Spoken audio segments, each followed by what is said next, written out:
Hello, everybody. Welcome to the Boss Rush Podcast, a great place to play games and be better. I'm one of your hosts, Corey Derrick, and alongside me, as always, is that retro code, Eddie V. Hello, everybody. I probably shouldn't have said as always, because this is literally only the second show we've done together in the last, 3 months. So, I mean, not that I'm... Anyways, also joining us is the wise Wisconsinite, Mr. Jesse Douglas. How's it going? And the PC muscle race himself, LeRon Dawkins. Hey, what's up, everybody? Man, I don't know. When I came up with that joke before we started recording was a good one. That is Stefan. Stefan to Steve Urkel. Shay. Come on, it's a good one though. Are your pants hitched up past your belly button right now? Make sure you have knee-high socks on and you're showing almost the entire thing. And you got suspenders. Uh, and your bow tie. Could we just say that show was great? Oh yeah. Even though what happened to that middle child though? Where did she go? Yeah. There is a video about that. Didn't Laura's best friend die too on that show? That was after though. It wasn't during the filming. I think she died like a year or two after the show had wrapped. Yeah. Oh, okay. Yeah, because that was Urkel's. That was the girl who played Myra, Urkel's girlfriend. Mm-hmm. Yeah. I had a crush on her. Yeah. Didn't she die in a car accident or something? No, she had a major asthma attack. Okay. Yeah, she had a major asthma attack. I remember hearing about that. And I was in shock because I had just literally outgrown my asthma by that time. Oh wow. Man, yeah. I remember the Yellow Ranger from the original Power Rangers. I had kind of wondered what happened to her, and I didn't know that she had passed away. Nobody talk about it. Well, I mean, it's a kid's show, so I mean, kids aren't really looking up news or anything, and you know. Well, and was by the time she passed away, they probably had gone through 3 different versions of that show. Yeah. There was so many different characters in that show. Here's how you know you're a real '90s kid. Is it the Green Ranger or the White Ranger? Who's cooler? White Ranger. I always gross, liked no. the White Ranger. The White Ranger's cooler, but isn't the Green Ranger in prison or something? No, he's like a big executive producer and martial arts trainer now. Hold on. There's one of them that's in prison for trying to commit murder though. That was one of the random Red Rangers, I think. Oh, okay. He stabbed his friend with a samurai sword or something. Yeah. That he got. Wait, what? Yeah, look it up. Yeah. Yeah, one of the probably the third or fourth Red Ranger that they had. Well, it's probably the fourth because Tommy was a Red Ranger at one point. But he stabbed someone with his friend with a samurai sword. Mm-hmm. It was an accident, but he killed him. And now he's he was in prison for a while. He was doing a bid for. Well, I guess so. He got involuntary manslaughter.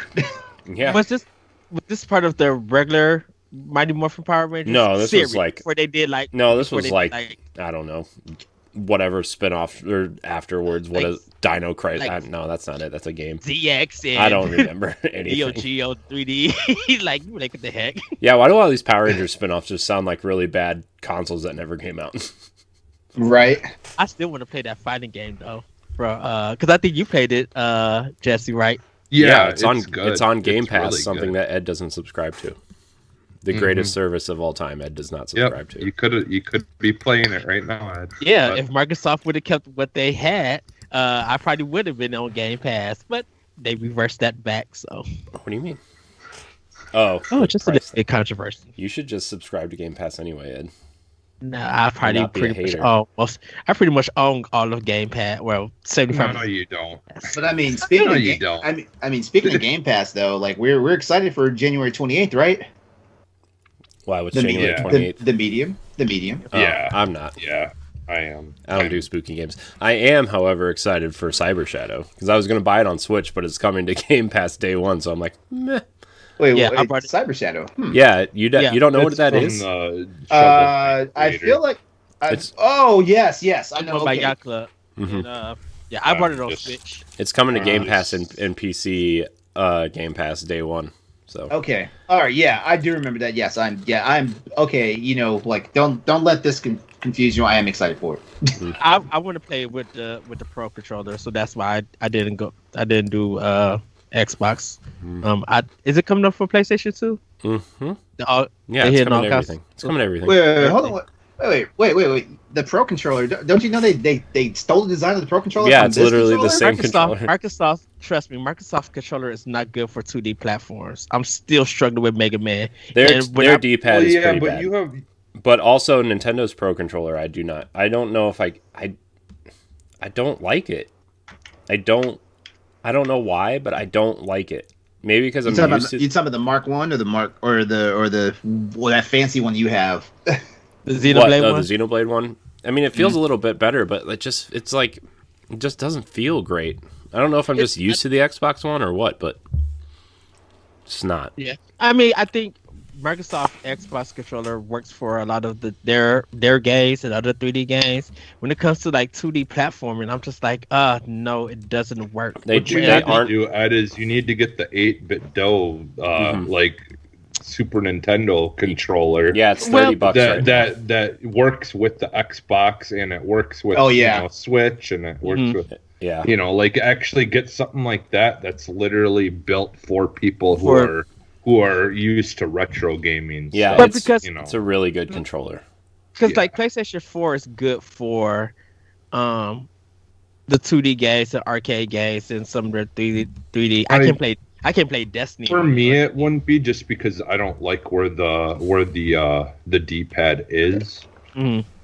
You know, like I'd prefer the D-pad like right across from the buttons. You know, like that's what's nice about the.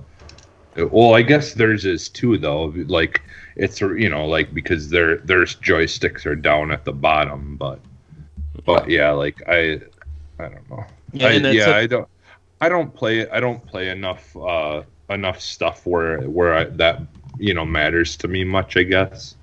Yeah. But well, I think once I get my PlayStation 5, I'll see how the DualSense feel for games. Honestly, only when it comes to fighting games, that's about the only time I use the D-pad. I mean, it's only the DualSense it's just gonna feel like a slightly larger version of every other PlayStation controller. Yeah, it looks like, yeah. I mean, that's what it kind of looks like to me. But I love this thing. I do. I think it's my favorite controller since the. I'm not sure. The PS4 controller was not one of my favorites, but so probably the PS3's revision of the DualShock controller was probably my favorite one before this one. I honestly just like the PS2 one. Like I just love the PS2 one without the big touch pads and stuff like that on them, and right, whatever. Like I just love that original. That was sleek. Yeah, that was the problem with the PS4 controller. It's just like when I try to hit the option, the pause stuff, my knuckle would hit the touchpad part, and that would mess it up and everything. And I think that was the only thing that I had a problem with PS4. Well, I mean, you got them gorilla hands, so I understand. Well, and I didn't like how the back triggers are just like kind of pieces that were like kind of hanging off the back of it. Like it just felt so like easy to break. The way the triggers were. Yeah. I will say this: the PS2 DualShocks were probably the sturdiest feeling ones. Like that's what I liked about them. They felt like they had some substance. So you're gonna kind of feel like you have a homecoming when you get the DualSense controller, because the DualSense controller has that same sturdiness that we probably have in, because the PS3 controllers felt paper thin. They felt light, and I remember one time I was actually playing somebody. I was playing somebody I was playing my best friend in a game of Tekken, and I was just getting ragdolled. And I remember I got so pissed that I actually like wrenched the controller, and I damn near snapped the controller in half. You can hear the plastic like literally giving. But you know what's crazy is that when it comes to Street Fighter, the Dreamcast is my controller. Like every time I play Street Fighter Third Strike, I play religious because I think I played it so religiously on Dreamcast. I'm with you, Ed. I loved the Dreamcast controller for fighting games. Yeah, it felt so bad. It felt good in my hand. Yeah, that's why I love the Dreamcast. It felt so balanced playing Soul Calibur on it, and it felt balanced playing like Street Fighter Alpha 3, Street Fighter Third Strike. Like there was something about that controller for fighters. Just for me personally, it felt so good. That's why. I don't know, like any game, because Capcom games are notorious for having like the 6-button mapping. Like any game that had the 6-button mapping, the Dreamcast controller is not it for me. I button configure mine for Dreamcast. So I've always hated using shoulders and triggers, to get my last set of buttons in. I've always hated that, So yeah, like the games that are built on the Naomi board, which was the Dreamcast system board, the fighting games like Marvel vs. Capcom, Power Stone, stuff like that. Perfect, Project Justice, Project Justice, perfect, But when you had those games that had the 6-button config, it was like, okay, where you got short, medium, hard. Yeah, the hard buttons are mapped to the triggers. It's like, And I think that's why when Tatsunoko for versus Capcom came on Wii, they went to I think a 3-button configuration with some other things. Which was also weird. But you know what? But it worked. It worked so well when playing on the on their like that Super Nintendo controller for it. It worked so well, and I think that's why Xbox One with Destiny that it felt so good in my hands. It felt something about the Xbox One controller feels so comfortable when you're playing Destiny. And it may be almost the same thing, Corey, playing Series X with Destiny. Like if something about it feels comfortable with it. I think it's just the 2D games that I'm just like, I can't do this for some reason. And it makes, like I said, it's a personal thing for me. Still GameCube. Yeah, like first-person shooters, I think with first-person shooters, like because I like those so much, I feel like that's the best way to have the joysticks, set like that. Because I see like when I used to play like SOCOM and stuff on PlayStation. And then, trying to use the joysticks or whatever I couldn't do it like with them both right along, like next to each other like that. Like I like it. I don't know. It just feels so much better when you have the joysticks, it's offset. So weird. Yeah, cause it's so weird because I couldn't do the 360 controller. The Xbox One Slim, Xbox One S on the original Xbox was fine, and I think once I got so used to playing Xbox One with like Tomb Raider and Titanfall, and I agree with you with the first place because like most of my library for Xbox that has first person is a lot of first person shooters because everything feels so good playing like Doom feels good playing with the Xbox controller. Titanfall feels good. Surprisingly, Battlefield plays good. Call of Duty Advanced Warfare plays good with the controller. Like there's something about it that it feels good. I mean, have you guys ever like recognized that certain controllers feel good with certain genre of games? Oh yeah. I mean, I think that's kind of what we're talking about, though, right? Is like the offset sticks feel way better for first-person shooters, whereas like I would actually choose the PlayStation controller over anything for platformers, like 2D platformers, because that D-pad, I think that the PlayStation's D-pad is the best D-pad right now on current consoles. Like it's really good. I like how kind of flush they are. Of course, I haven't held the DualSense, so I'm talking about the PS4 controller, but it's just like kind of flush. Almost with the controller, and it's just I don't know. I like the PlayStation D-pad a lot. Yeah, the DualSense definitely though looks like it. I'm going to like that controller.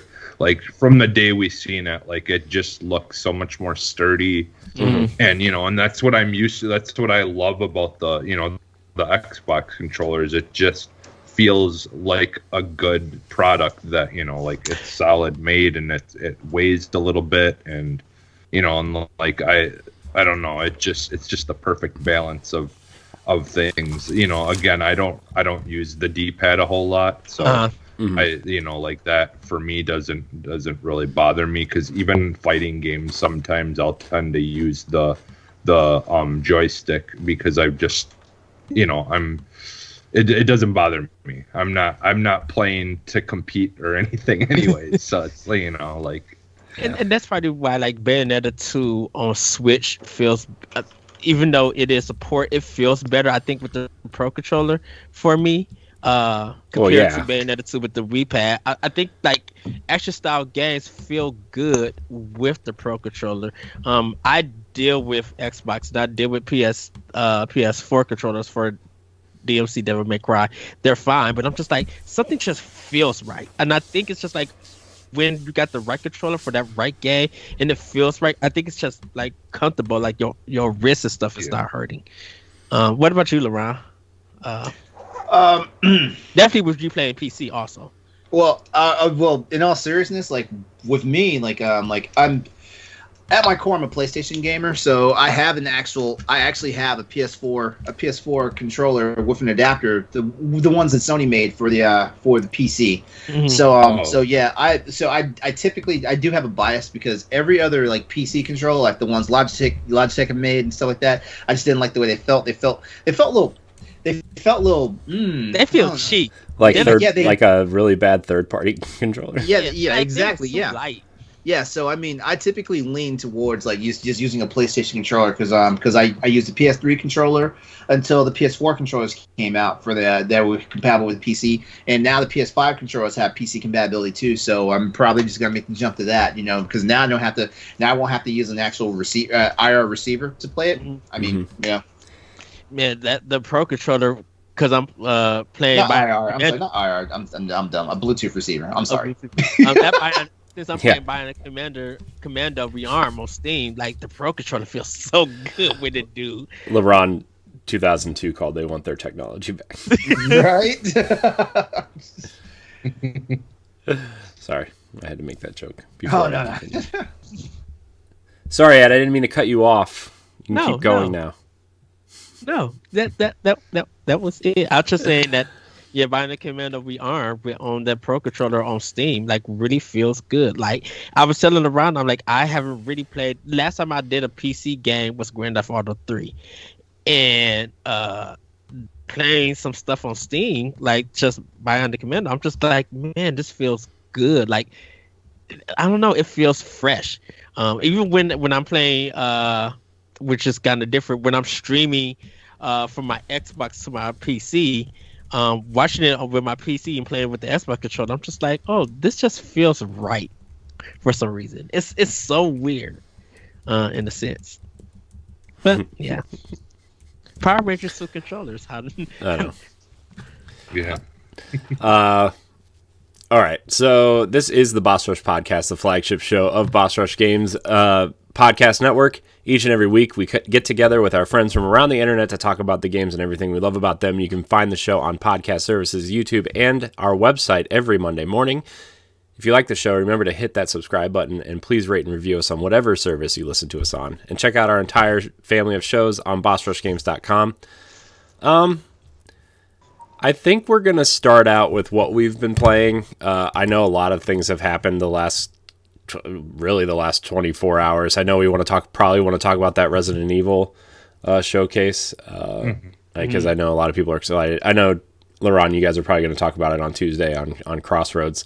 But what I have questions about that when we get to it. I have questions about you all the time, Ed. I'm available to give you answers. Oh, I don't like the way he offered that. I know. I'm already coming for you for the shade that you did yesterday night with my honey barbecue Domino hot wings. Wait, who did that? Corey did. What I do? Oh, okay. When Todd said, Eddie, about your diet because of me. Yeah. Oh yeah, on Twitter. Yes. That was funny. I had to agree with that one too, though. That was funny though. The shade, you too. Ed, every time I talk to you, you're like getting some sort of fast food or Domino's or something from somewhere, and I know like you're at work, but just happens to be every time I talk to you, like, it's time for lunch. I'm like, oh, what do you? He's like, I'm getting Domino's, and I'm like, oh.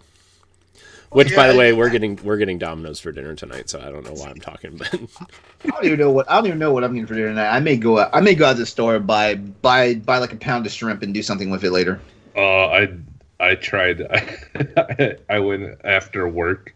I ended up because I had heard about we have a Hardee's by us or whatever. Oh, nice. But they have this new. They had this new thing, right? There. It's called the Fury.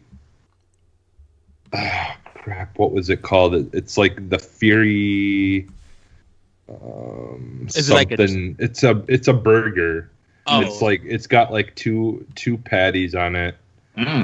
This really, really good fire specialty like hot sauce type stuff. That's like it's more of like a creamy hot sauce. And then they put jalapenos on it, and I think pepper jack cheese, and in lettuce, tomatoes, and onions, all that stuff. But it's like, it's like massive. But it was so good, man. All that sauce that they put on it is really good. Jesse, I want pics. Like, yeah. Everybody send me pics. Why do you want to pick up a messy sandwich that's been in a wrapper? I don't understand. It makes me smile. Like, yeah. Well, unless I'll do is I'll send you the promo picture of it, what it looks supposed to look like, and it looks pretty close to what it looked like. I started eating big messy burritos with a fork. Okay, so I'm done with messy food right now. Dude, you wanna hear weird? So like there was this fad in our elementary school. Okay. It was where it was cool to eat burritos, but there was these kids. Burritos are still cool, Jesse. Where have you been? I know, and I know, but like the frozen burritos that and they would bring them in there. And for some weird reason, these kids started this fad where they were taking the straws from your milk and stuff, and they were bending them in weird like ways and then sticking them into the top of the burrito. Like and just like, what the heck are people doing? Like, this is so weird. That sounds like the table of kids at the lunchtime in Mean Girls. Yeah. Mean Girls is a great movie, by the way. Yeah. And I have not seen it yet. You have never seen? Okay, we need to do a recap for that one. Oh God, we need to do a recap for that one. Look, we still got to do Aliens. We still got to do I'm Gonna Get You Sucker. Me and Jesse doing the Naked Gun. I cannot wait for the Naked Gun. Yeah, I love those movies so much. Movie. Oh, and I saw a recap is live for Event Horizon. I saw it went live. Was it yesterday or was it the day before? Yeah, Friday. Whatever day Friday was this week. I don't remember. And Ed, I think they added the TV show now to one of the services. The Squad. What is it? Whatever Squad. That the Naked Gun movies are based off of. Oh no! It was a TV series first, and then they made the Naked Gun movies from that. It's a spin. They were spin-offs. Oh yeah. I just love those in that intro to that show because they do the whole where the police car is driving through the different things. It drives through the women's shower and locker room while they're all getting dressed, and then it drives through the on the ice and the hockey rink, and then I just love those movies. The Naked man. Gun movies are so stupid and funny. I mean, stupid in the way that the small gags just literally make you laugh. Just like, this is Did you ever get a chance to watch Wrongfully Accused yet? No, I got to get it. I got to get it. That's still one of my favorite. I don't Leslie know Nielsen movies. I don't know any of these movies you guys are talking about. Leslie Nielsen movies are. I know who Leslie Nielsen is. But every movie all those movies that he's in, like Wrongfully Accused, like the Naked Gun movies, they're all just perfect comedy. So I got Mean Girls on the list, LeRon. So I will watch that and we'll do a recap. But Wow. I'm sorry, Court, not to hijack. No, I look. Who cares what we talk about today? It's just Yeah, this is What this we've is been just the playing. kind of us being friends talking about things today. yeah. Yeah. So I'm gonna start because sometimes I always go last, and then like we've been going way too long, and then I just never get to talk about what I've been playing. Really, I finished Cyberpunk this week. Oh, nice. 42 hours of stuff in that game. Okay. I think the main quest in that game is much more enjoyable than the side stuff.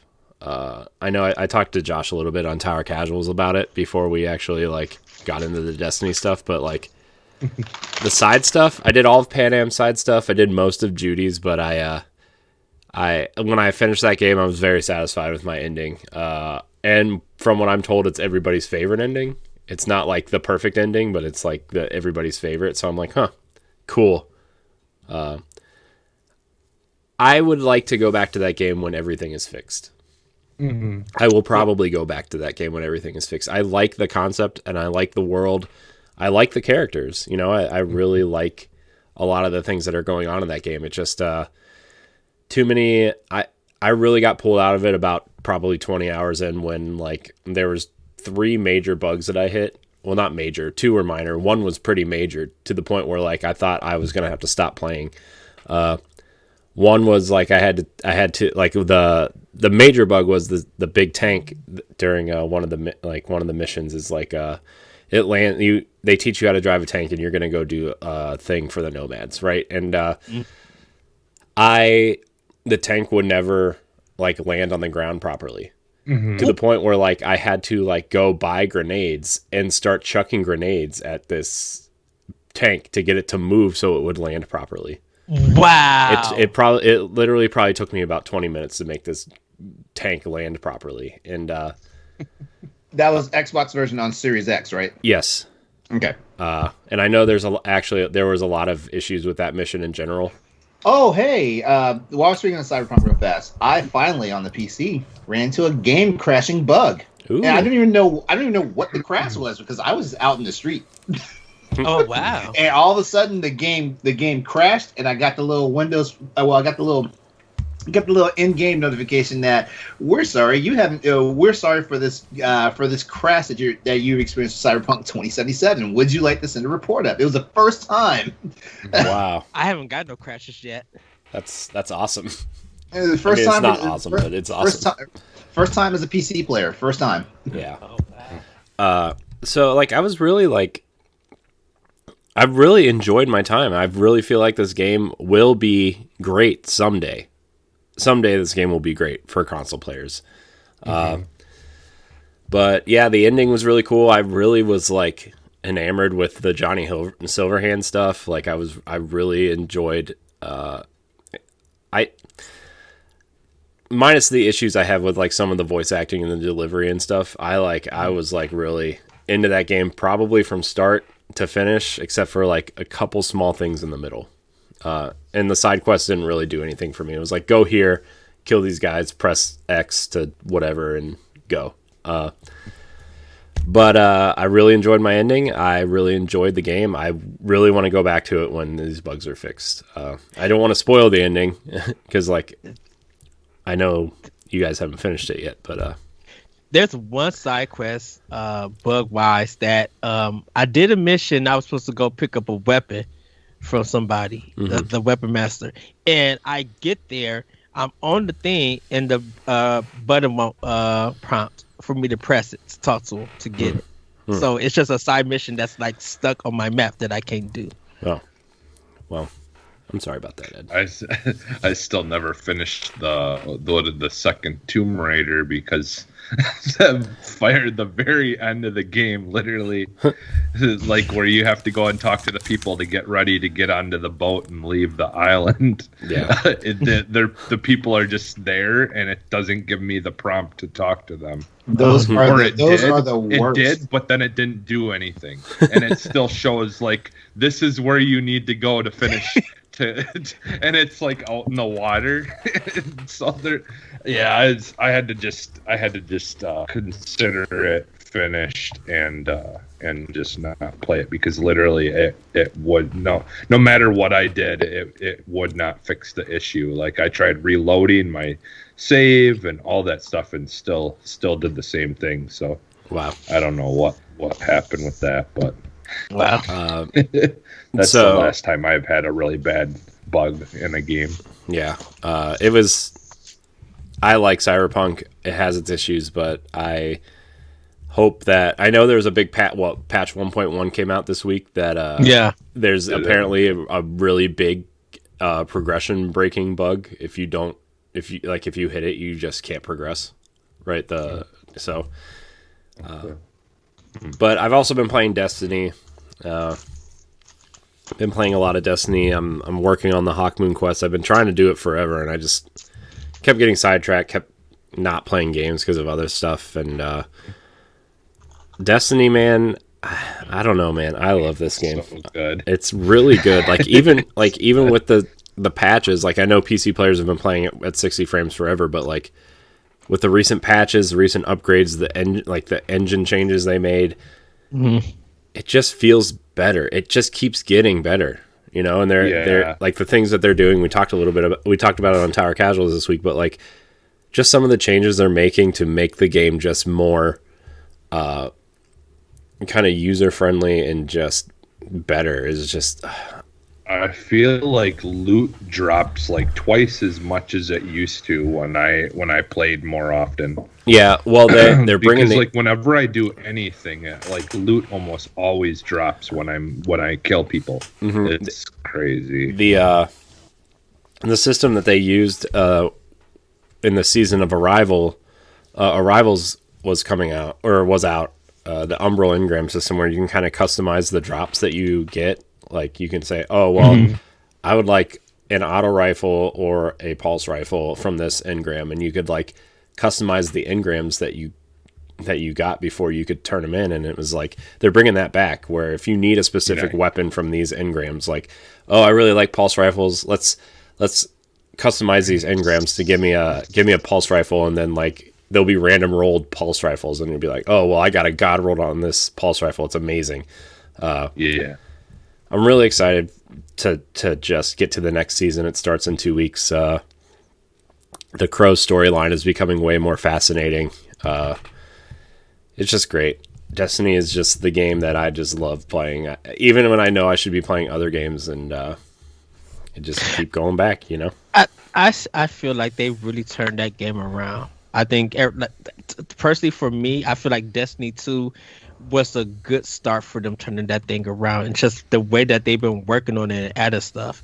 I think good. part of that too is just them leaving Activision was a crucial part too. I mean that's I mean this is the first major release since they did leave Activision. Yeah, there's some issues with it. You can definitely tell, like, because like a lot of Activision's support studios were helping with Destiny, like Vicarious Visions, which just got absorbed into Blizzard. And they also confirmed a Diablo 2 remake is coming, by the way, in case anybody cares about Diablo 2. They announced that yesterday? I think they announced it today. Or last night or something. They don't have those support teams anymore. So the loot pool is kind of small. They started the sunsetting stuff, which is kind of, it's a good idea in theory, but just the way they're kind of handling it probably needs handled a little bit different. Again, you can listen to Tower Casuals if you want to know all the deep stuff, but I don't know. I think they're headed in a great direction. I think, the upcoming season seems promising story-wise, and if you haven't played Destiny, this is the time to jump in. I know there's a lot of story stuff that people may need to like catch up on, but other than that, it's just like, man, it's great. Well, I already told you and Josh get ready because you guys are going to carry me. Yeah, I mean, let's do it. Let's do Dude, I hope like one weekend like that would be awesome if all four of us could. Or is it only three? Three. Can you only have three in a team, or It depends on what activity you're doing. Okay. Dungeons Well, and strikes raids, and you can stuff, obviously- it's 3. Raids, it's 6. Multiplayer, the Crucible, it's 6. But yeah, I mean, I would really like to have like a boss rush raid at some point, just where we all kind of go in and get ready and just do one, because the Deepstone Crypt is like it's the most new player friendly raid, or for people who've never done a raid, it's the most friendly. Didn't they bring back the Leviathan raid? No, they aren't. A lot of the old raids are gone. I know, but didn't they, I just seen something? What did they? What They're was bringing it with back the Leviathan? They're bringing back Vault of Glass. Oh, okay. Which was the very first raid from Destiny 1. Oh, okay. Because I seen something about Leviathan that get announced. No, what it was. They took it away, is probably what they announced. I wonder what happened if I thought it was whatever it was they said was coming back. I wonder what happens if I put my first Destiny in my Xbox. What do you mean? I turned on Destiny 1 the other day. It's still there. I mean, everything's still like the same. Yeah. There's just no like weekly updates for like trials or Iron Banner or bounty updates or anything, but the entire game's still there. You can still do all the raids, you can still do all the story stuff. It's all still there. I actually thought about going back and playing through some of it because some other things that I would like to do. That requires some recording of that game. Yeah, because I haven't heard anyone talk about the like original Destiny on Series X. Wonder if that plays better. I mean, it loads faster. It doesn't really play any different. Okay. It does load faster though. I did try it. Okay. So, but that's what else was I playing? What was I playing on Switch? I got to turn on my Switch. Where did my Switch go? I just had it. Hold on, I gotta find my Switch. Oh, it's in the dock. Where it should be. I know. Oh, shade. Well, no, because my kids always freaking leave it laying around the house. I can never find it, and I'm like, why is it not where it's supposed to be? Charging. I'm so tempted to buy that Mario one, that red and blue one. Yeah, that's a nice looking one. Yeah, I'm sorry. That one, when they unveiled that one, that didn't move. That did not move any needles for me. I think the red dock looks cool. I think the blue accents on like the controller holster and stuff is a little much. But I think the red looks cool. I think the blue they could have done without the blue. Yeah. I don't think the Mario Red controller for Xbox. I don't think red and blue go together. Like they don't go together. It's just I don't know. It's something weird, but it just. But that red Switch is nice. But I have been playing New Super Mario Brothers U because I just wanted a really solid side-scrolling platformer to play, and I didn't finish it on Switch, so I'm like, let's just play a little bit of Mario, and that's what I'm doing.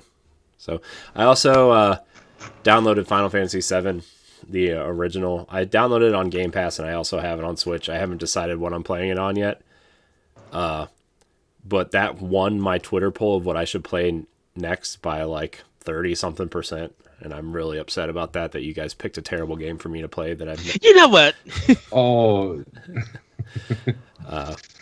But that's kind of all I've been playing. I'm really interested to see this, because I've only played through like Midgar on Final Fantasy VII. I just didn't care for it. So, and like at that point, I know so much about Final Fantasy VII just through pop culture, and game culture anyway. That it's just like.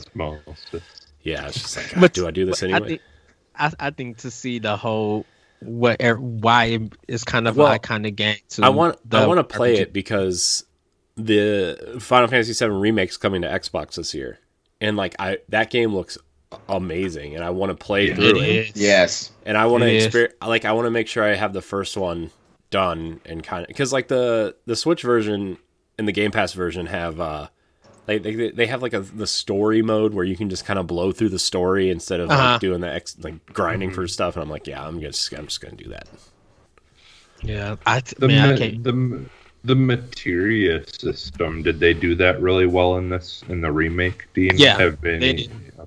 They did, yeah. So it's like that's what I loved about the original is that materia system. Yeah, they still have it. You don't get all of it. I know there's some of it when you play the original Final Fantasy. There you get some different ones. Yeah, there's a lot. But they give you the ones that you need for 7 remake, and I'll speak about that a little bit later. Yeah. So, but that's kind of all I've been playing. Jesse, we're gonna go to you next because I picked you next. Okay. Well, I honestly haven't played a whole lot. I mean, other than like Fortnite stuff, trying to grind on that. But I did play, or well, my son played. I downloaded it because I wanted to finally try Donut County, which they added to Game Pass. Which I just bought for PS4. Yeah. So, but I've been Ed, you don't have Game Pass anyway. Why? What are you complaining about? It was on because Donut County was only $4 on PS4, and I didn't know they had it on Game Pass. Yeah, it just got added this week. But I've been playing some more Watch Dogs Legions because I'm trying to finish that.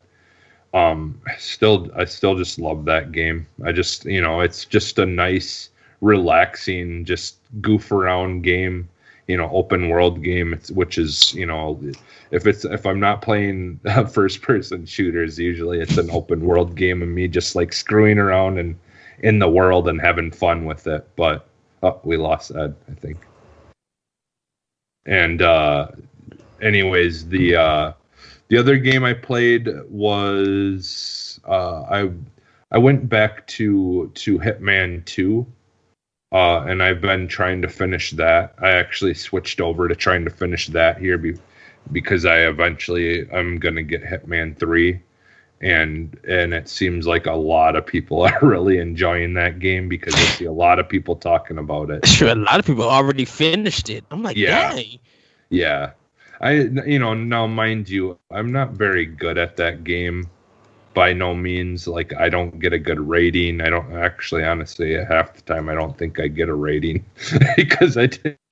But I just go in there and I just like basically, like, the thing is with that game is you really gotta say, okay, well, it's gonna take me about 2 hours or 3 hours to finish this one mission, because I mean, you have to be so meticulous and just really take your time with every decision you make, because there's only certain windows that you have where you can do something without being recognized, or without so you really have to be careful when you're playing that game. And but so I take the fast way. I just go in there, I grab a knife, and then I stand like maybe 4 feet away from the target. I throw the knife through his head, and then I just run like hell and try to get outside.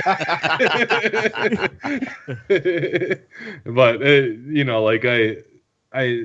that game it's just so much fun. Like, I just love the whole, like, the system in those games are just phenomenal. Just, like being able to just knock people out and then, steal their outfit, and then people like completely, like, you can literally kill someone.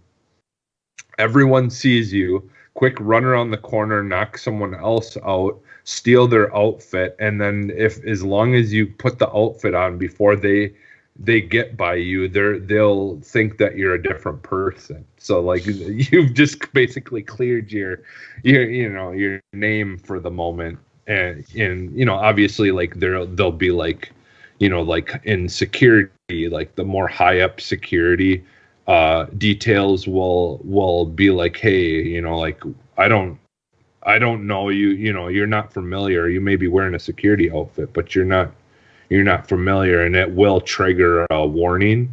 But I mean, basically, all you got to do then is the people that have a yellow dot above their head are just the people that you have to try to avoid. But yeah, those games are just so fun, and like I think I forget which. The last mission that I did on Hitman 2 was I was in like a town in Mexico or something, and I had to take out some drug lords. There was 3 of them, and they each had their own like little town, basically, all close to one another. And everyone in that town and around it has guns. So like, it was definitely one of the more challenging missions that I've done. I would say it was about as challenging as the final mission in the first one. But yeah, those games are just so much fun, man. I love them. Like it makes me excited to get into this third one once I finish the second one. I can't wait to start the first and second one. I'm excited. No, do you have them already? Yeah, I bought I just brought the second one. Did you bought the collection? Yeah, the one that comes with both. Okay, yeah. Yeah, because I was gonna say. I think Xbox did. I think they did the whole season, and then Xbox. I think just 2 weeks ago they did a good sale on it. I think like for like $10, you got the whole Hitman 2 series. Yeah, and then I think they have like a whole bunch of like extra stuff too that you can do on the side besides the actual regular storyline missions.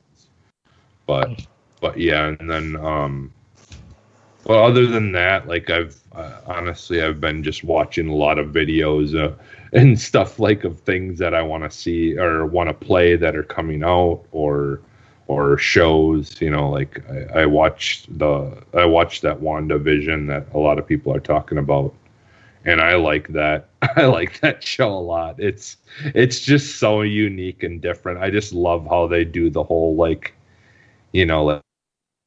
what is it? The 80s or like the old school sitcom style. 60s, yeah, stuff. Yeah, it's fun. It's interesting for sure. But yeah, that's pretty much it. I just really want to play Boneworks on Oculus. West. Oh man, that game. I've been looking at VR, but it's still like. It's so expensive. I mean, honestly, though, it's crazy that you can basically, for what it costs to get PSVR, still you can get the Quest 2 basically for almost the same price, and you don't need a console or a PC for that, which is that's probably the most affordable thing out right now. That's worth having anyways. But well. Ed, what are you playing? So for Xbox, I started up Tell Me Why. This is the one from Don't Knob. I'm still like in the first episode. I just started it like this morning. It looks like it's going to be a really good game. Very interesting with some of the puzzles. So I'm excited to see what they have more with that. I bought Little Nightmares on PS4. I told Nelly about it that I picked it up because it was like only $5. So I can't wait. Why did you buy it? It literally just came out for free with gold on Xbox. You want to know why? It's because I think it was because it was just like $5 cheap, and I just didn't. I had completely forgot that I had bought it on Xbox. Because it's free. It was free with gold. It was the free game with gold this week. Yeah. Or this month. So. Wait, what was free? Little Nightmares. Oh. Yeah. For some reason I knew I had downloaded some stuff, but I think because Hitman and Tell Me Why was still downloading, it paused my game, and I haven't cut on my Xbox in a while Oh. because I have been playing PlayStation and stuff. So I was just like, oh, they got some good sales going on. So I had just bought it for PS4 and didn't even realize it to like oh, I double bought this game. Oh well, I just own it on 2 systems and call it a day. I mean, $5 is nothing wrong. Shit, I spent the $5 to get Among Us on Switch, so I was just like, well, whatever. For PS4, Final Fantasy VII Remake, I am playing. I'm close to the end with that. I just fighting that hell house is literally bunkers and funny because you got to actually make sure that you got the right material. But the thing has house assurance on it because it was putting on the shield and stuff. Like I was beating the crap out of it, and then it's just like I'm gonna throw on the shield. I'm like, the house got the house assurance. It has never did. I hate fighting that house in regular Final Fantasy VII. It was just like I was falling out laughing. I was just like, this thing is like the best. I just thought it was completely funny. When the shield goes up, does it say, "We are farmers"? But I eventually beat it, and I'm finding out more about the story and everything. And it's really, really good. It's getting good. So I can't wait to finish that. I did put on the Twitter saying if I replay this game, should I do it on easy so I could kind of like finish some stuff. Everybody was just like, do it on hard. I'm like, I just got done finding that house. I don't feel like doing it on. that was hard enough. Like I think that fight took me 45 minutes to do because it was just like there's some problems that I have with this game with Final Fantasy VII. I don't think it feels like it don't really allow you to grind in this game, and you really don't know. There's something about the grind, the armor system, and everything. You know, it's just like you want to fight stuff and get stronger. You want to have equipment to like be strong with, but you kind of like when you go to different stores, when you go to different towns, they don't really offer a lot. Like I didn't get another sword to almost like in my regular playthrough. I didn't get one to almost 7 hours in the game. I was still using the first sword that they start you off with before I even got something new, and I was just like, this is off balance for some reason. Well, if I remember correctly, like you didn't start the grind until after you got out of Midgar. So in Final Fantasy VII, if I remember my old playthrough back in the day of it, like the Midgar stuff was supposed to get the story going, and then once you got out of Midgar, that's when you could actually start doing the exploration and the grinding. So I mean, you know, like just take that for what it is.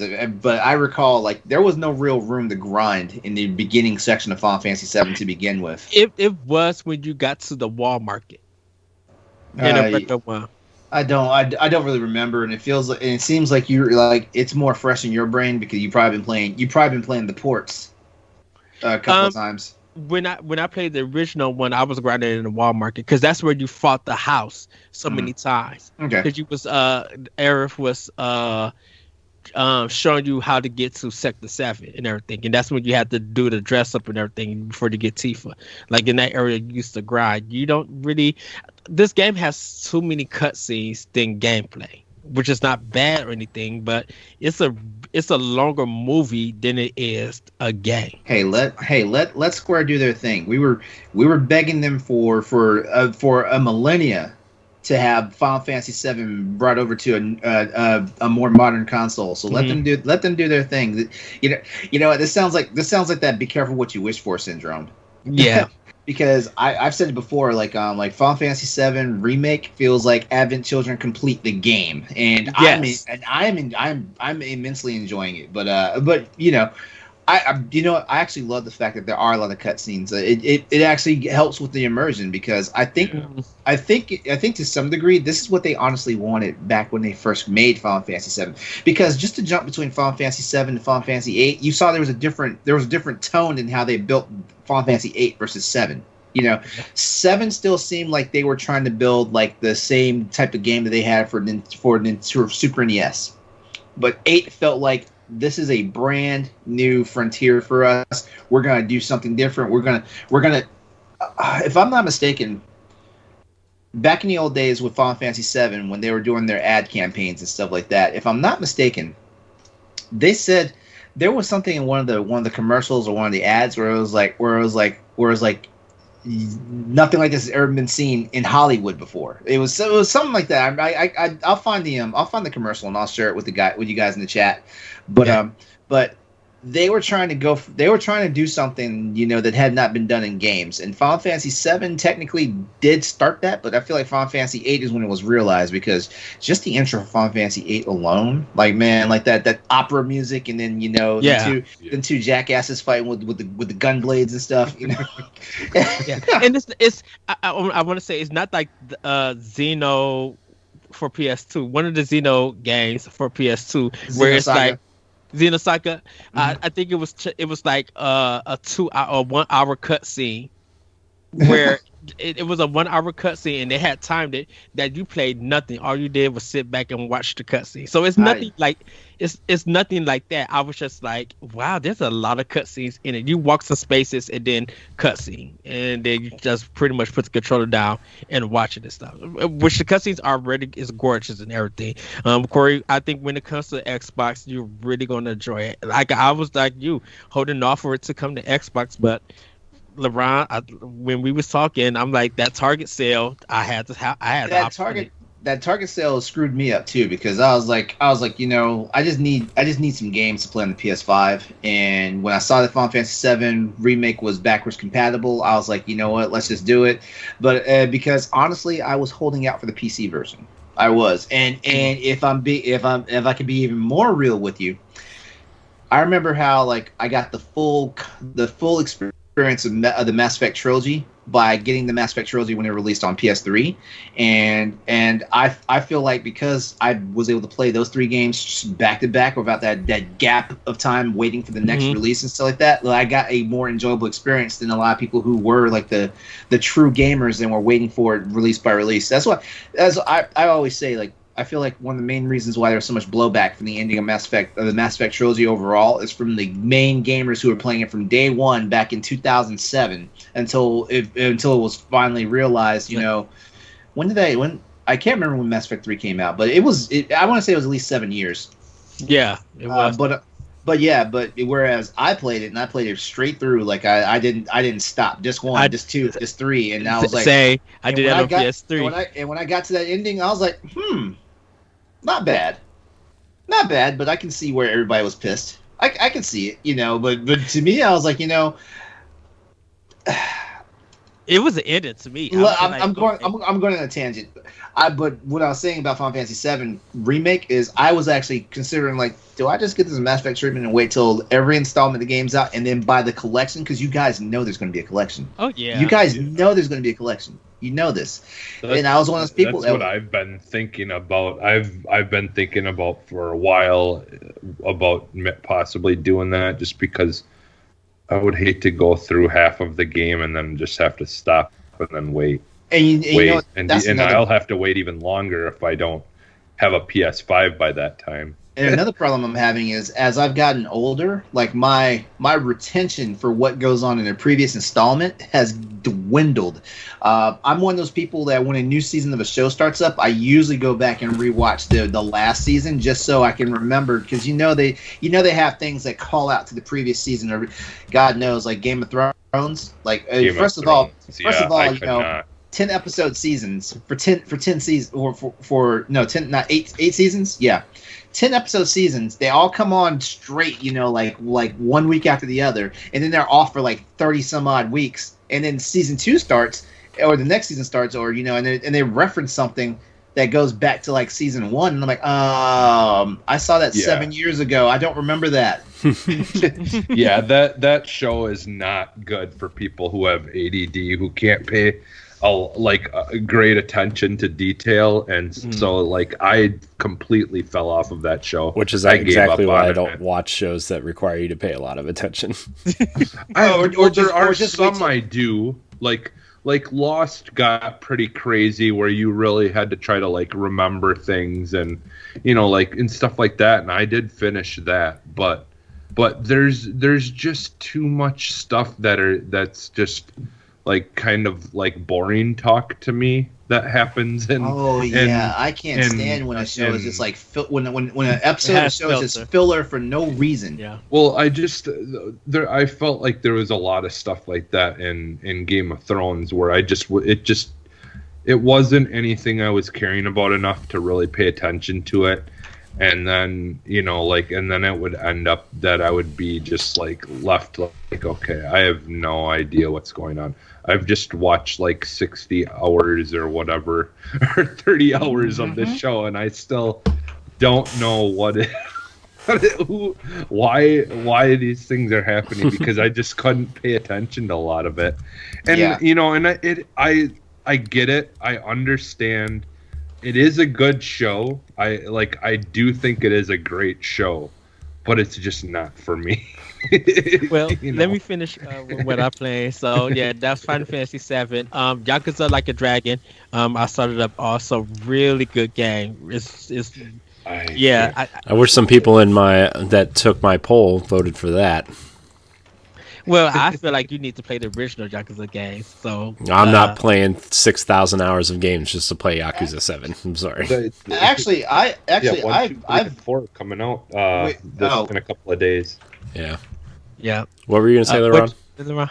No, I thought this was in reference to Yakuza Like a Dragon, because I was hearing that you don't have to have any verse, no, it's a brand new game, so it has some elements of the regular Yakuza, like some of the setup, but like for Corey, I've been trying to get him to play like the original ones to see, like, to get an understanding on the Yakuza series and stuff. If anything, you have to play Dragon Quest before playing that game. Yeah, right.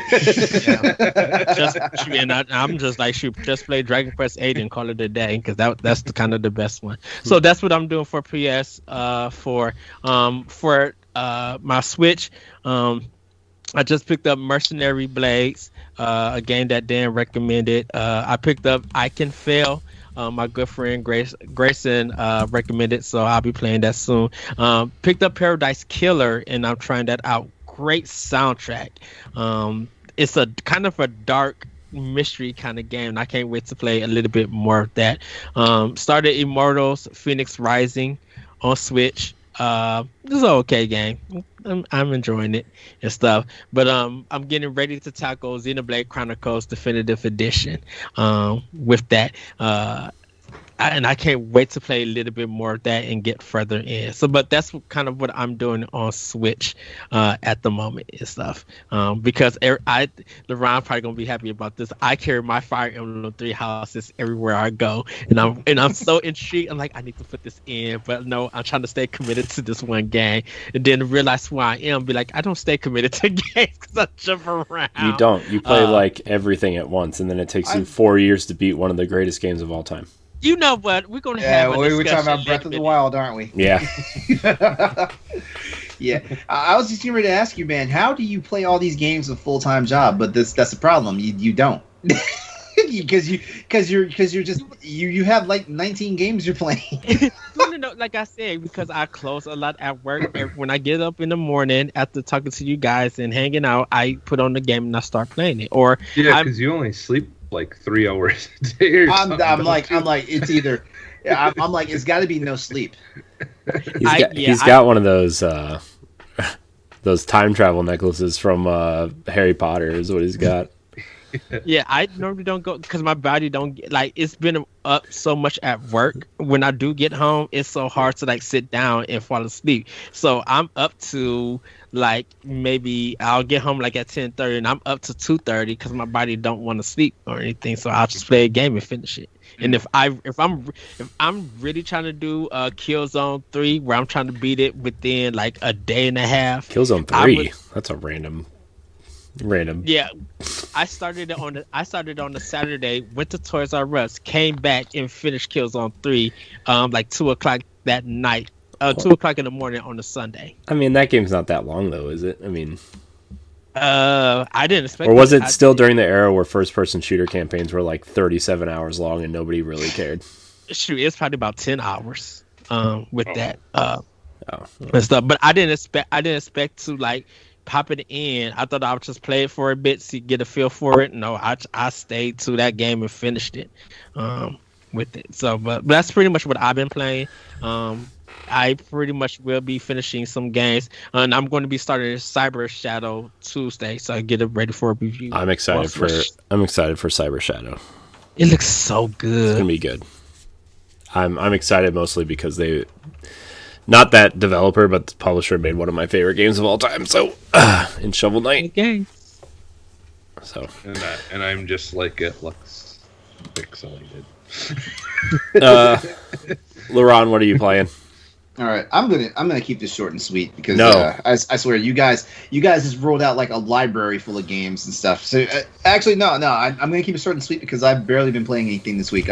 I'm still pouring time into the Monster Hunter Rise demo and stuff like that. I'm right now like breaking down like the differences between all the weapon classes between Rise and Monster Hunter World, and it's pretty fresh and interesting that everything. Like, of course, I start with my favorite weapon, which is the gun lance. And then my favorite weapons in the game are the gun lance, the longsword, the charge blade, and the light bow gun. And now I'm eventually working my way through the rest of the 14 weapon classes and stuff like that, which means I gotta brush up on the weapons that I'm rusty with because I am definitely rusty with the switch axe. I don't like the longsword. I think it's too wild to wield it. The longsword. You and I are no longer friends. You want to know why? I think because when I did the insect blade on World, it fit my style of playing because I was actually. There's nothing wrong with that. Yeah, it actually felt like I was hitting him and doing some damage. I think the longsword, every time I swung it, it felt like I was missing him. Like something, I don't know if it's the animation or the attack itself. It felt like it wasn't really hitting him at times. Is this in Rise or is this in World? Because I know you played World too. This is in Rise. Okay, World might be World. Yeah, so I did long blade, I think, for Xbox, and then I switched it to the insect glide because of how it was fitting my play style. It felt like an action game to me, so I was just like, I feel like I'm doing more damage. Here's what I feel about about the weapons in Monster Hunter Rise, and I think this is because of the demo, which is starting to annoy me now because this is the second demo that I played on the Nintendo Switch that has not hit my expectations. The first one being the Hyrule Warriors zone, the new one. You had expectations for that? Well, that was gonna be what sold me. That was gonna be what sold me on the game. I'm just kidding. I could have just said, hey, it's a Dynasty Warriors game with a Zelda skin on it. Oh, it's a little bit more than that, though. I mean, I do give it credit for that, but it's still like, I don't know. I'm really struggling to get into that game. I actually tried to play it the other day, and I was just like, man, I like the first like chapter or whatever, but it's like, it's still you had to. I feel like. And I can hear David Lasby just like screaming at our show right now. I can just hear him like, "You suck." Probably a lot nicer than that, because he's a nice. Of course, I'm going to become the enemy once again because you guys know me. Like I will find. What's the saying? You can be sober 99 days, but the one day you take a drink, you're an alcoholic again. Mm-hmm. I can be be really positive in my world right now.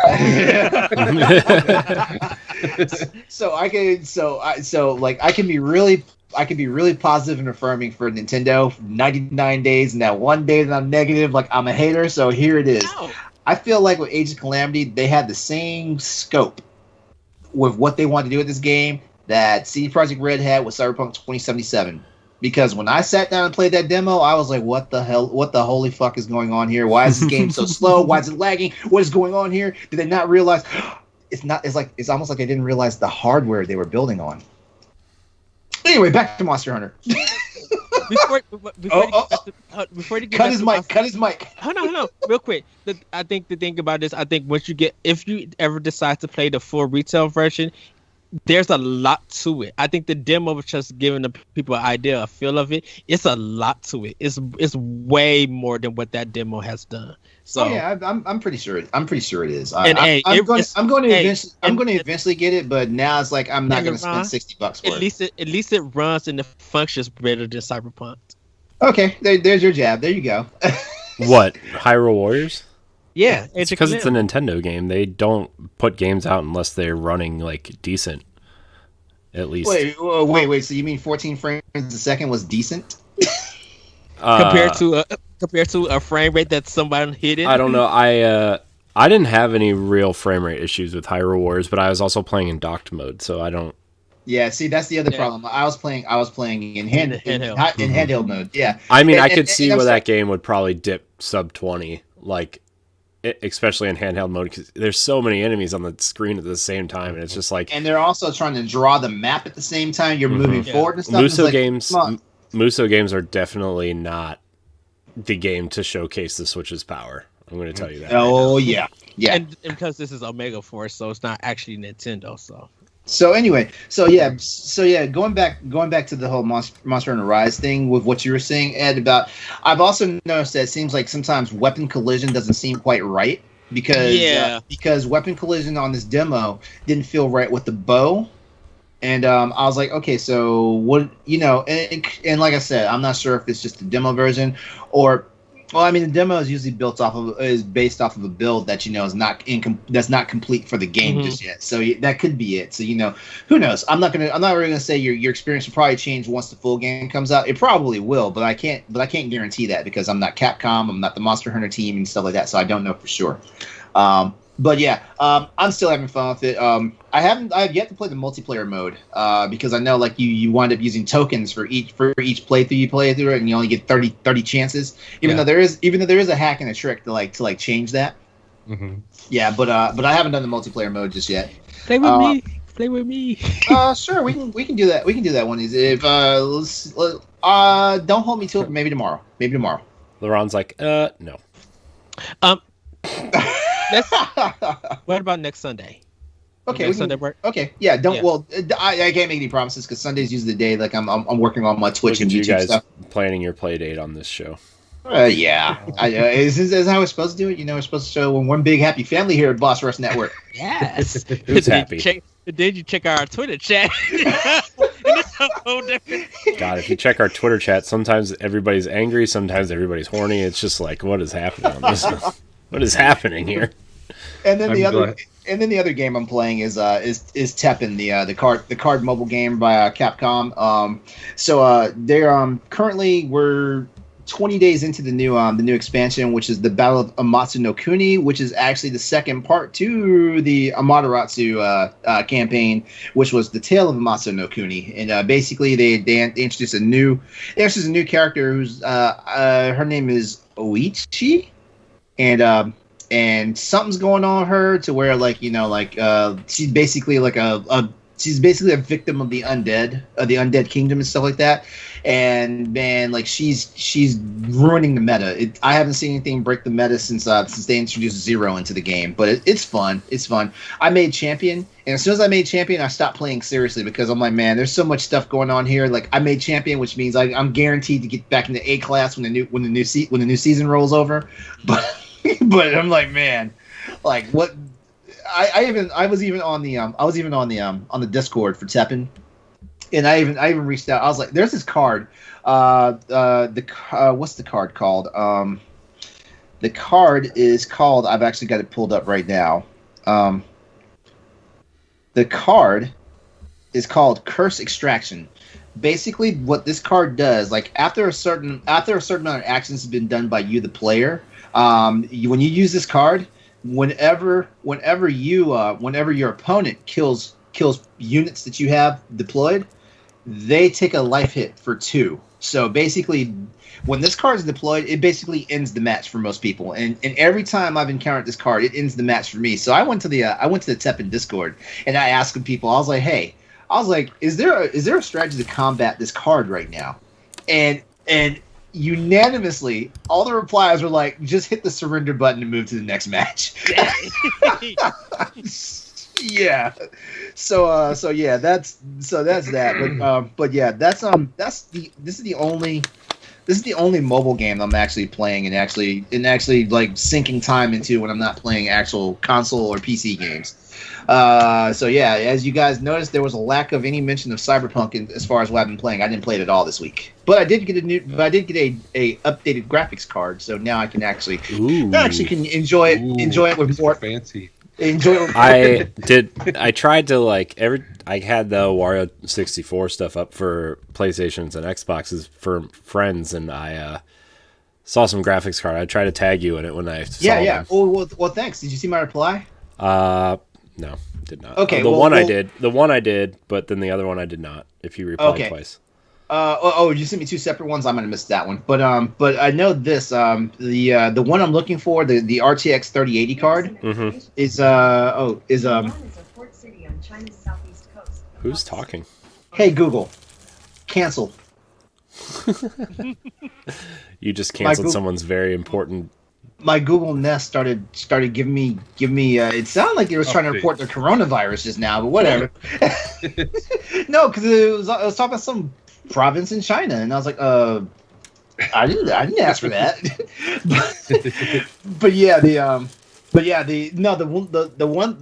first link you sent me, Corey, it had all the new graphics cards out there. It had the 3070, the 3080, the 3090, and it also had the 6900. But out of all those that were actually in stock and viable, like the 3080, which is the one I actually want, was sold out. Oh. And I'm not trying to spend $1,500 for the 3090. Why not? Well, like I said, I don't. First of all, I don't need all that. I don't need all that VRAM. First of all, and also I would have to upgrade my my power supply in my system. And you know what? I'm like, if I'm not spending an extra $400 on top of $1,600 purchase just to have a graphics card. Well, and is your motherboard and all that ready to support new ones and stuff? It is. Yeah, because I know a lot of that was an issue for some people too. You're asking the PC muscle race if his PC is ready for it, right? No, I understand that, but I just. Well, I mean, the audience is going to get a good laugh when they hear this. I actually started upgrading my computer to be ready for Cyberpunk. So yeah, take that as you will. You gotta go get that Quake 2.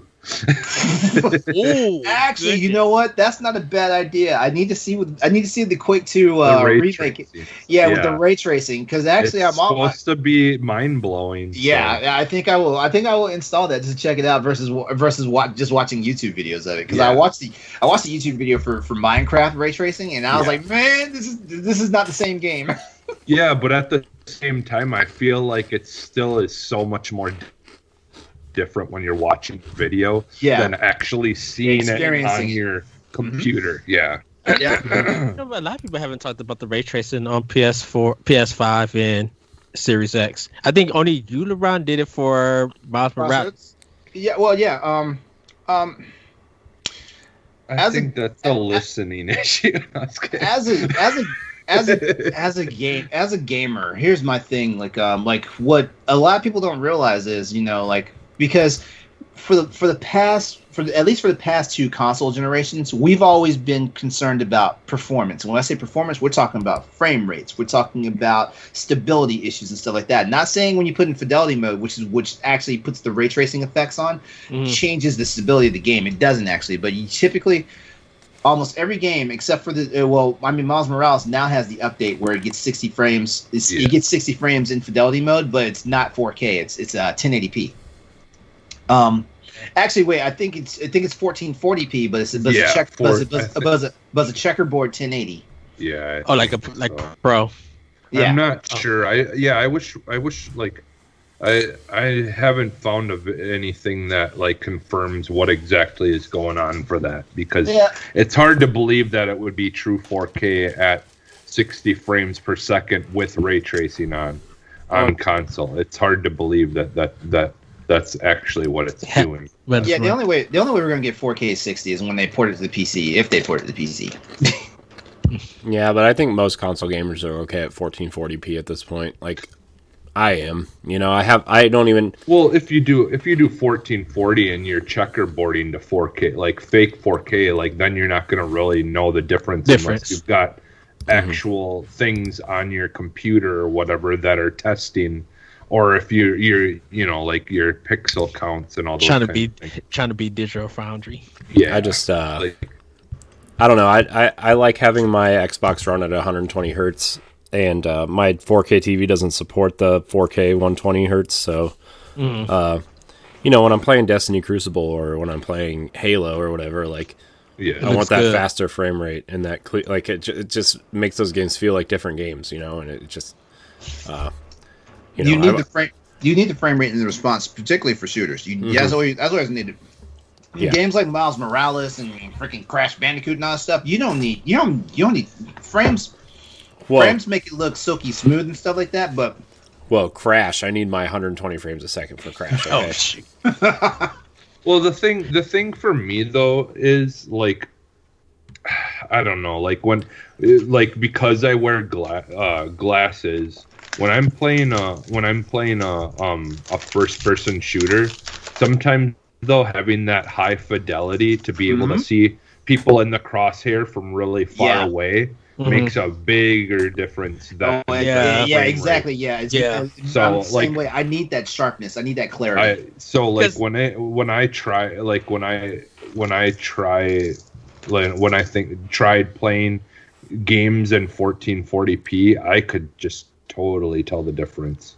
But part of that was because playing on a monitor, it's so much easier to see the difference between 1440p and 4K when it's right in front of your face. I have a big TV screen, so that's why I can see stuff. So like, hey, I'm good to go. I can't game on TVs anymore at all. Period. I just gotta have a. I've tried to game on monitors. I have to play on a TV. Like I have to. I don't know what it is. I just prefer the big screen and being immersed. Yeah. But when it's right in front of your face, it's the same basically.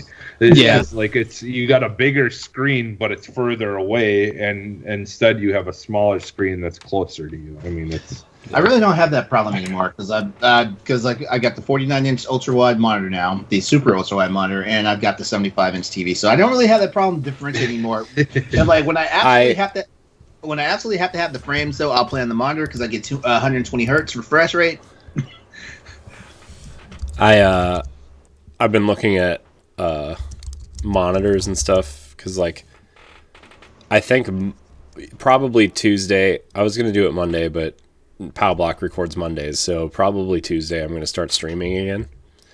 And I've been looking at monitors just to have like a secondary monitor to be decent because, like, obviously this here is to play the games on, but like I need a better second monitor. This one is just kind of like a holdover, and I just haven't gotten to get one yet. But I don't know. I want things to look clean and just be crisp, and that frame rate is just yeah. Oh, I know. Trust me. Yeah, once 4K 120 hertz, monitors are like more prevalent. That'll be a good time because that's the thing is it's just not an option right now. Like there's maybe like one or two out there. And I think we talked about a lot of console players are switching to computer monitors to play games and stuff. Like TVs TVs are still big. Yeah. Yeah, and as more people, more and more people are streaming and stuff like that, it's just so much easier to use a monitor to do that, than to play, because you can have your monitor with your recording stuff next to you, because either you're playing on PC already on a monitor or you're playing your console on a monitor, for streaming. So because I want to see what Sony's next TV is before I jump into consoles. Didn't they just release a brand new one? They just unveiled and released it following CES, and man, it's Me and my roommate were talking about the other week. So it's not too fresh in my brain right now, but man, they're nice. They're nice. They've got a new chip that converts the images in a different way. But I mean, you're talking about like nice quality, but yeah, expect to pay a couple $1,000s. Well, yeah. Which is, I mean, that's always the case. Honestly, with since I've gotten this Sony the Z90 the 940 the Z940 I'm not going back. I'm not going to a different type of TV after this. Like I'm just stuck on Sony now. Yeah, I've always, like I said, I've always been one of Sony stuff because of their headphones. My plan was to get a Sony TV, but some of the ones that I wanted were just sold out. So I'm like, of course, I got this nice Samsung one. I think when I'm ready to upgrade to another TV, I think I'm just going to spend the money to get a Sony one. So. Was it TCL? Or TCLs one of those, have some nice ones. One of those companies like that, like they threw their cards down on the table and said that they're gonna try to like surpass like Samsung and all those. Yeah. Like that they're gonna come out with a TV that's like better than anyone. Yeah. So they made some pretty strong claims. And watch this script because it won't be OLED. Watch. Well, Vizio's OLED TVs are out now. Oh yeah? I think. Oh, that's right. Yeah. A lot of people like Vizio. They like those. Yeah, I like Vizio. They're they're a reliable, alternative, like cheaper alternative for sure. Yeah, I won't do Philips. Any Vizio I've used it, huh? I said I won't do Philips. Oh no, Philips. Anything Philips.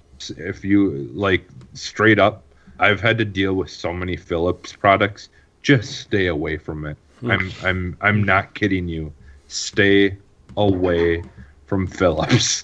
I know they're the most shit business I've ever had to deal with personally on like talking to them, and all of my products that I've ever got from them have just been garbage. Tell us how you really feel, Jesse. I know, dude. I'm still furious of the fiasco that I went through with that TV that I bought. Where literally less than a month after buying the TV, it just decided that it was not gonna turn on anymore, and I did nothing to it. Nothing. I called them. They wanted me to bring it to a local place to get it fixed. It sat there for 6 months. Wow. Before they finally said, we tried fixing it 3 times and it still was doing the same thing. We're going to send you a new one. I'm like, yeah, couldn't you have done that 6 months ago? Yeah. Oh man, I was so pissed because there was like no communication between the store and Philips, and anytime I tried to call Philips, they were just a complete jerk to me about it because I was upset. I'm like, what is going on? No one can tell me anything, and they've had my TV. I haven't had a TV to use for like 6 months now because you guys don't know what you're doing. Like I was just, man, it was the worst. It was by far the worst thing I've ever had to deal with. Yeah, and I just stay away from Philips. I got an Emerson when I got my PlayStation 3 and kind of had it for a long time. Yeah. Even when I got my Series X, not Series X, my Xbox One and stuff, I'm like, that was like probably 14 or 15 years that I had that TV, and it worked perfectly. Like it's still good in good condition. So. Yeah. But yeah, we have one question I want to answer before we get out of here. I'm gonna have to answer it kind of quickly. I know, Ed, you have to go to work, and I have to, my kid's gonna be up in like 10 minutes. It's from our friend Brian Kirk, aka @WillowHorde on Twitter. He also does a podcast called Player versus Creator. Just shout out to that. He says, what are some lesser known, I think he means free good games to play as the pandemic continues? Everyone could use a nice, feel good games. I think he's what he said. Feel good games. Everyone could use some nice feel good games, I'm sure. He loves us all. Boss Rush. I love you too, Brian. Thank you. Come back on soon. I know you're a busy dad, but I definitely would say, and this is going to sound kind of weird, but I think Doom is a good feel good game. The 2016 remake. I think it's just something about running around, shooting stuff, killing demons, and everything. I think it just feels good to do that, like that fast paced action. I want to see that. I want to see that Shaq meme where it's like good vibes, drama, whatever. Where he's like, you know what I mean? Like I want to see that, but with the Doom guy. Demons, Satan, bad vibes. You know, I just want to see that. Somebody make that. You don't want nothing like Mega Man. That would just frustrate you. Oh God. But yeah, I think Doom is just. I think when you're playing it and you're moving around, just getting into it, it makes you feel good. It makes you feel powerful. So I would say Doom. Mm-hmm. And right now we've got all those fun Bernie memes that are just making everyone laugh. Bernie memes are hilarious. Yeah, I know. They're awesome.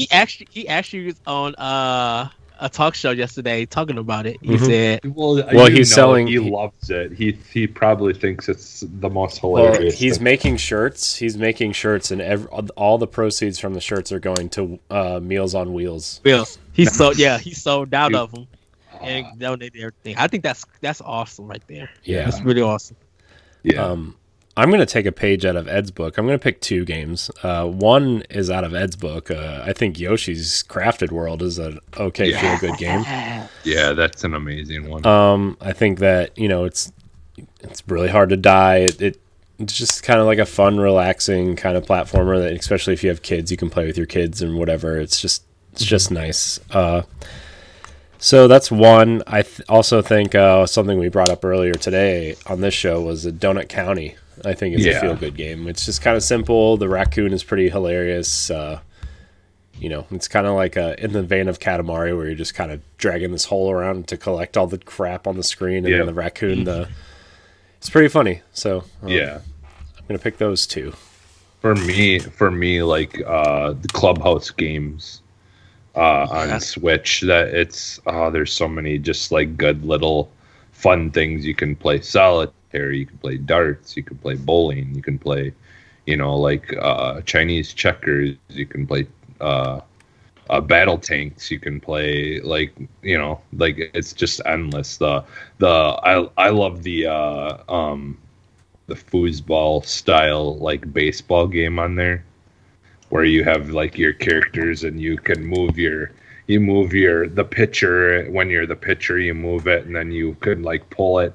Depending on how hard you pull the joystick back, determines how hard of a throw you'll do.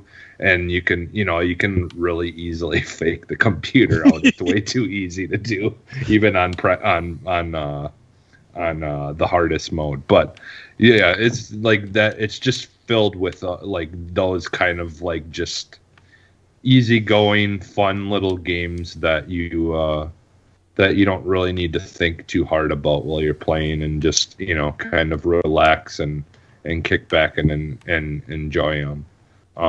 Like I also, one of the things I play a lot of the times, I actually have a couple of games that I play on my phone all the time, but I like the golf games and stuff like that. Or I have a frisbee golf one that I play that's fun on my phone, where you just go up against someone else. I need to finish Golf Story. That's the good field one too. Yeah, Golf Story is good. Yeah. LeRon? All right. I am going to say, because I have a blast every time I play this game, Pac-Man Championship Edition 2. Okay, that is a crazy thing because that game is so fun. Yeah, I mean, and I dare say that this is damn near a puzzle game, because just figuring out things, just how to navigate the maze, get to the next maze, and you don't even have to do certain things. You don't have to chase down all the ghost monsters and eat them. You don't have to eat every single dot to get to the next stage and stuff like that. And it's all fast paced as you go from stage to stage. Of course, like in old Pac-Man tradition, you start moving faster and stuff. it's crazy. It's a wild rush. And my friends, they catch me playing. They're like, "You're playing Pac-Man?" And then they sit down and they watch me play. Like, "Oh, can I play this? Can I play this?" And it's like, I don't know if you're ready for this. That game, that's my feel good game because I mean, beyond that, like, I had to think long and hard because I kind of like the retro style of stuff. So like, if I'm not playing that, to feel good and have fun, I'm playing Sonic Mania. I'm playing, Sonic Mania, Jet Set Radio Future. Not Future. I'm sorry, Jet Set Radio. I'm sorry, because I don't have access to Future. If you have an Xbox, you would, because it's backwards compatible. Oh, stop! Can we get a Marvel versus Capcom puzzle fighter? Oh, didn't they have that? Didn't they have one? Is the best. Well, I don't. Did they have a Marvel versus Capcom though? I don't know. Fighter? No, they did. I thought it was just regular Puzzle Fighter. Yeah, just Puzzle Fighter. That's the only game. That's the only game.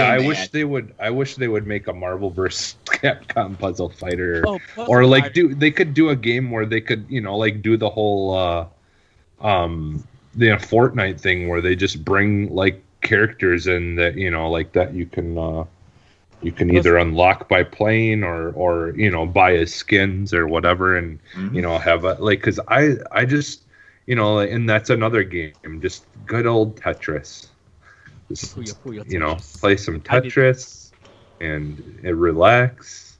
I need to buy parts Puyo Puyo too. Oh yeah, I can't wait to play Corey. I'm ready to take you down. I don't get it. Tetris is my jam. I love playing Tetris. Oh, Tetris is my jam too. But when they start like mixing in elements from other games into it, I'm like, what? Get out of here!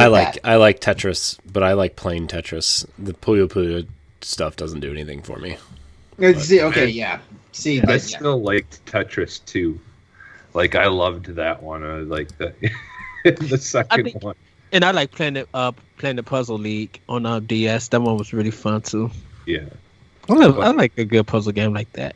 Like I love the Puzzle Fighter games. I remember when I had those and would play those. Wow.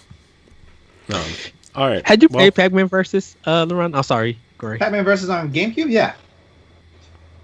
Okay. Yeah, back in the day, yeah. Like you had, like you linked up like three Game Boy Advances, and they controlled the ghost. Yeah. Yeah. Yep. Yep. I played it. It was fun for a little while. It was a cool concept that got old after like 10 minutes. Yeah. My thing is though, and like I said, like I'm about to draw the ire of Nintendo fans again. I cannot stand Charles Martinet's voice. So hearing Mario commentating on a Pac-Man game just threw me out of it. Yeah. I can't stand his voice. Like make it sound like Hubert. It's funny because I thought when Mario 64 came out back in the day, I thought it was the coolest thing that Mario had a voice, and then that got old fast. We still love you, Ron. I'm not mad at you. That got old fast. No, I told people because back when I went to GameStop, we used to go to conferences, the leader conferences where it was store managers and upper management stuff. They would all go like it bounced back and forth. It bounced back and forth from Chicago or Las Vegas, but every now and then at the Las Vegas ones, they usually because GameStop used to be like best friends with Nintendo. Like they would have Nintendo people there, and I told everybody I was like they're going to put me back on a plane and send me home because if Charles Martinet is out there, I'm going to punch him in the throat and I'm going to act like nothing happened. Wow. All right, we're going to get out of here. I want to thank everybody for watching and or listening. Remember, you can find the show on Mondays on podcast services everywhere. If you want to watch us live, you can head over to twitch.tv/BossRushGamesLive. You can follow us on Twitter at BossRushNetwork. I realize it's wrong in the bottom left-hand corner of the video screen. Just noticed that, so my bad. I gotta fix that. You blew it. I know I did. Fail. Check out our website for all of our shows. Jesse, where can we find you? You can find me almost everywhere as Phantom NXS, and I'm actually recording something after this. Oh, nice. All right. And more about it later, but I'm possibly starting another show. So Possible. Oh! Look at you. I know. Look at this guy. Actually trying to host it too. Someone's getting pulled out of their element. Ed, where I can we figured find this would be a good way to do that and try to get better at doing hosting. So. Ed, where can I find you? You guys can find me on Twitter at that Retro Code. Check out Option Opinion on SoundCloud, other podcast app, and check out this week's Nintendo Pop Block, where we actually had our quiz show episode. Our second quiz show, and our next one, Mr. LeRon Dawkins will be there for that month. LeRon Noaki? LeRon Noaki? Also check out We Talk and Talk the Walk and other stuff at Watch First Games and the World 1-1 podcast at podbean.com. LeRon, where can we find you? You can find me on social media, Exodus803. That's EXODUS803. That's also my Twitch handle, so come check me out there whenever I stream. Also my YouTube channel is also by that same moniker, as well as almost every gaming platform. That's my gamer tag. And don't forget to catch me Tuesday nights on twitch.tv/Exodus803 for the Crossroads Show at 8 p.m. Eastern Standard Time. Me, plays Austin or Austin Campbell and Nelly Lott. We're all there holding it down, talking about everything you love to know about PlayStation and Sony. The stationaries. The stationaries. That's right. That's right. We actually own that title and we love it. You're welcome.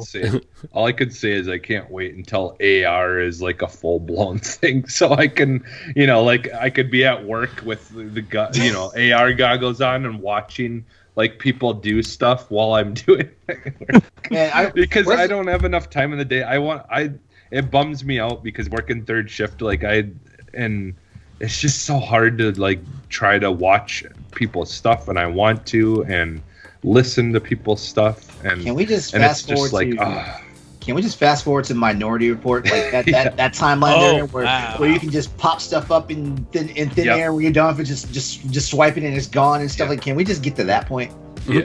Not the whole thing where it predicts that you're going to predict a crime, where you're going to commit a crime before you've even thought about committing the crime. Yeah. Another movie I haven't seen. Everyone will be arrested.